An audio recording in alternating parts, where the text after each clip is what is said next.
안녕하세요. 재테크 농부입니다. 빅테크들 대부분이 실적 발표를 완료했습니다. 빅테크들의 실적을 보면 나스닥은 결국 상승할 수밖에 없는 이유를 알 수 있습니다. 또한 기관들은 이런 하락장에서 강할 수밖에 없는 이유를 그들의 포트폴리오를 분석해보면서 알아보겠습니다. 그럼 바로 시작하겠습니다. 구독과 좋아요 부탁드립니다. 해당 영상은 개인적인 의견일 뿐 참고만 부탁드립니다. 금요일은 역시나 큰 하락을 한 하루였습니다. 무려 4.17%나 하락했는데요. 다시 한번 전저점을 깨면서 이제는 고점 대비 약 24% 하락한 상태입니다. 이러다가 12,000대까지 깨질 가능성도 있어 보입니다. 더 하락하면 좋은 주식을 더 싸게 줄 수 있는 기회라 생각합니다. 어제 시장의 하락은 특별한 악재로 하락한 게 아닌 아마존 어닝미스와 전쟁, 중국 봉쇄, 금리 인상 이슈가 복합적으로 섞이면서 하락했습니다. 아마존 탓이라고는 하기 힘든 게 아마존 어닝 발표 후 나스닥 선물이 양전한 적도 있기 때문입니다. 그리고 지금 나스닥 주가는 코로나 전 고점 대비 25%밖에 상승하지 못했습니다. 코로나 발생 후 2년이 넘는 시간 동안 25%만 상승한 것이죠. 현재 시장이 유난히 힘들게 느껴지는 분들이 많을 겁니다. 바로 코로나 이후 이렇게 크고 길게 하락한 적이 없기 때문인데요. 대부분 사람들이 빨간 네모 부분에서 미국 주식을 처음 시작하셨을 거라 생각합니다. 이때는 하락해도 금방 반등했기에 언제 사든 항상 수익이었습니다. 처음 겪어보는 이런 하락장은 당연히 공포스럽고 힘들다고 생각합니다. 하지만 오늘 영상을 끝까지 보신다면 이것도 아무것도 아니라고 생각하실 수 있습니다. 지금 이 차트는 제가 자주 보여드렸던 S&P PER 차트입니다. 현재 많이 떨어졌지만 그래도 33이라는 높은 값을 보여주는데요. 여기서 더 떨어질 확률도 충분히 있습니다. 다만 우리는 하나 더 확인해야 할 게 있습니다. 지금 보이는 차트는 2000년 이후 S&P 지수랑 기업들의 실적을 비교한 자료인데요. 주황색 선은 실제 S&P고 파란색 선이 S&P 500 기업들의 실적입니다. 보시면 일정한 비율을 유지하면서 같이 상승하고 있습니다.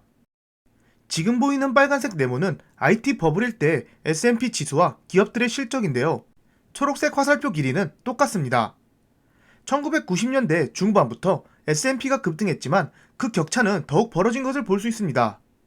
즉, 기업들의 실적은 별로 높지 않은데 주가만 올라가는 거품 상태가 발생한 것입니다. 다시 2000년 이후 그래프로 돌아와 보겠습니다. 지금 보이는 빨간 화살표도 길이가 모두 동일한데요. 2010년 이후 실적과 지수 차이가 그리 크게 벌어지지 않고 일정하게 상승하고 있습니다. IT 버블 때와 전혀 다른 모습이죠. 지금 이 경향성을 보면 S&P 기업들의 실적이 계속 우상향할 것을 알 수 있습니다. 그렇다면 실제로 기업들의 실적이 우상향할지 확인해 보겠습니다. 지금 보시는 자료는 대표적인 빅테크들의 예상 EPS입니다. 보시면 올해는 EPS가 애플하고 마소를 제외하고 큰 성장은 힘들어 보이지만 내년부터는 다시 한번 큰 성장을 보여줄 것으로 보입니다.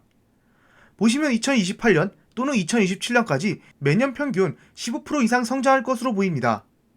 나스닥을 이끄는 빅테크 기업들의 실적이 계속 증가한다는 소리이죠. 다시 S&P PER 차트로 돌아와 보겠습니다.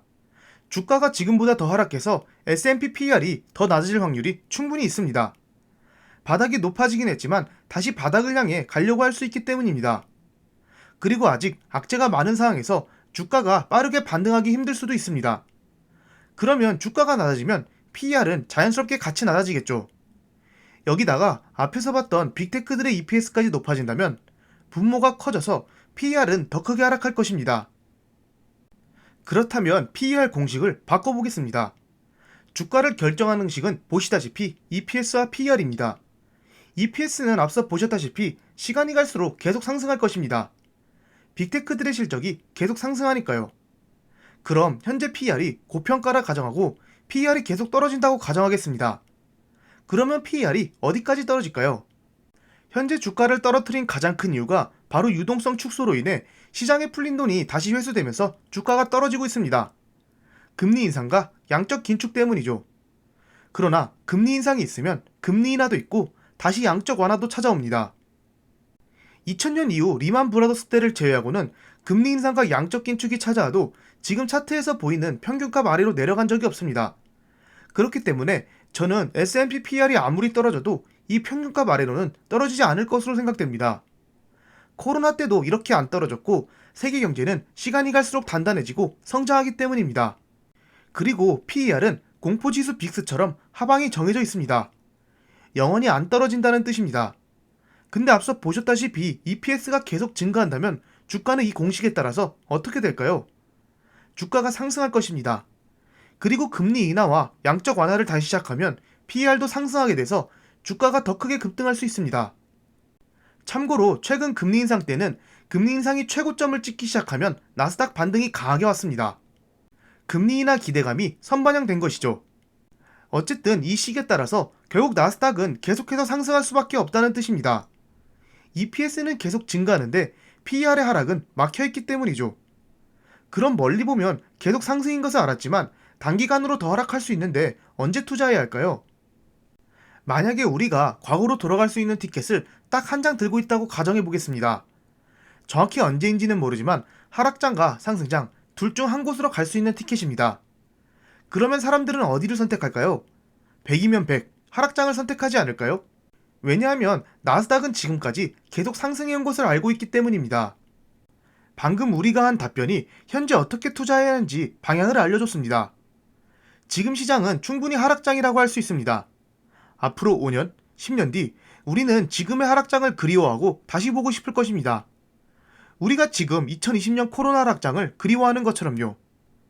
그렇다면 우리가 잘 아는 기관들 모건 스탠리나 블랙록 그리고 베일리 기포드나 워런 버핏 같은 사람은 이런 하락장을 잘 버틸 수 있는 이유가 무엇일까요? 그들의 매매 기록을 확인해보면 알 수 있습니다. 먼저 베일리 기포드의 포트폴리오를 봐보겠습니다. 지금 어떤 주식을 팔았고 샀고 그런 게 중요한 게 아닙니다. 가장 중요한 건 오른쪽 빨간 네모를 보셔야 합니다. 현재 베일리 기포드가 가장 많이 들고 있는 모더나는 2018년 4분기에 처음 매수를 시작했고 베일리 기포드의 평단가는 대략 119달러 정도 됩니다. 지금은 134달러까지 떨어졌지만 고점이 450달러였습니다. 엄청나게 하락해도 이득을 보고 있습니다. 그리고 그 유명한 테슬라의 평단을 봐보겠습니다. 2013년 1분기에 첫 매수를 시작했고 평단가는 무려 41달러입니다. 그 밑에 아마존은 IT 버블 당시 망해가던 때였던 2004년에 매수해서 평단가는 167달러입니다. 엔비디아는 2016년 1분기부터 매수해서 평단가가 무려 37달러입니다. 정확하지는 않지만 대략 이 정도 가격에 있다는 것을 알 수 있습니다. 그 다음은 워런 버핏의 버크셔 해서웨이입니다. 애플을 무려 2016년 1분기부터 매수하기 시작해 평단가가 37달러입니다. 다른 종목들 대부분도 몇십 년 전부터 꾸준히 매수해온 것을 알 수 있습니다. 모건 스탠리의 포트폴리오입니다. 보시면 빅테크가 대부분이고 심지어 QQQ와 SPY를 들고 있습니다. 그런데도 빅테크를 팔아라 하고 보고서를 내는 것을 보면 다 개미털기 보고서 같습니다. 어쨌든 모건 스탠리 같은 경우 애플, 마소, SPY, 아마존 모두 2000년대 이전부터 매수를 했습니다. 2001년 1분기부터 기록을 시작했기 때문에 2002년 1분기에 매수라고 나와 있는 종목들은 그 전에 산 종목들입니다. 즉 몇십 년 전부터 꾸준히 매수를 해온 것을 알 수 있습니다. 마지막으로 블랙록의 포트폴리오를 봐보겠습니다. 보시면 빅테크들만 모아놨습니다. 비중 1위부터 8위까지 전부 빅테크입니다. 애플, 마소, 아마존, 구글, 테슬라, 엔비디아까지 제 포트폴리오하고도 비슷한 것을 알 수 있네요. 블랙록은 작년 4분기 금리 인상과 전쟁을 앞두고 애플만 팔고 나머지 빅테크들을 전부 추가 매수했습니다. 이것을 보면 금리 인상이고 악재고 신경 쓰지 않고 결국 오른다는 것을 간접적으로 볼 수 있습니다. 어쨌든 블랙록도 애플과 마소를 2007년부터 매수하기 시작했고 아마존은 2008년, 구글은 2007년, 테슬라는 2010년부터 매수했습니다. 빅테크들 평단가가 이렇게 낮은데 지금 테슬라가 1200달러 갔다가 700달러까지 떨어진다고 멘탈이 흔들릴까요? 결국 기관들의 평단가가 이런 하락장에서도 흔들리지 않고 꾸준히 추미할 수 있는 멘탈과 실력을 가지게 됐다고 생각합니다. 우리도 기관과 같은 멘탈과 수익을 보려면 좋은 종목을 매수하고 이렇게 시간에 투자하면 됩니다. 그렇기에 이런 하락장에서도 종목을 계속 분석하고 공부하는 것이죠. 이번 하락장만 잘 버틴다면 다음 하락장을 버틸 수 있는 강한 멘탈이 생길 수 있습니다. 그리고 계좌가 마이너스가 아닌 플러스로 큰 수익을 보고 있을 겁니다. 물론 지금 이 하락장이 오랜 시간 이어질 수 있고 지금보다도 더 하락할 수 있다 생각합니다. 하락장 시간이 길어지고 지금보다 더 하락하게 되면 분명 몇몇 분들은 이 시장을 버티지 못하고 탈출하시는 분들이 계실 겁니다. 이 세상 모든 사람이 하락장에 매수해서 버텼다면 전 세계 모두가 부자일 겁니다. 하지만 부자는 전 세계 인구 중 극소수입니다. 그 말인즉슨 대부분 사람들이 하락장에서 떨어져 나간다는 뜻입니다. 최근 뉴스들이나 여러 유튜브 댓글들을 보면 비관론자들의 댓글이 많이 보이고 악플들이 달리기 시작한 듯합니다. 다만 제 구독자분들께서는 다들 멘탈이 대단하실 듯합니다. 아마도 다같이 댓글로 응원해주고 정보도 교류하면서 멘탈을 잡아주고 있고 제 채널의 성격상 멘탈이 강한 분들이 많이 모이신 것 같습니다. 다시 한번 말씀드리지만 저 또한 지금 하락장이 쉽게 반등하리라고는 생각하지 않습니다. 개인적으로는 빠르면 이번 하반기부터 회복을 할 수 있다고 생각하는데요. 그 시간 동안 지겹고 힘든 싸움이 될 수도 있습니다.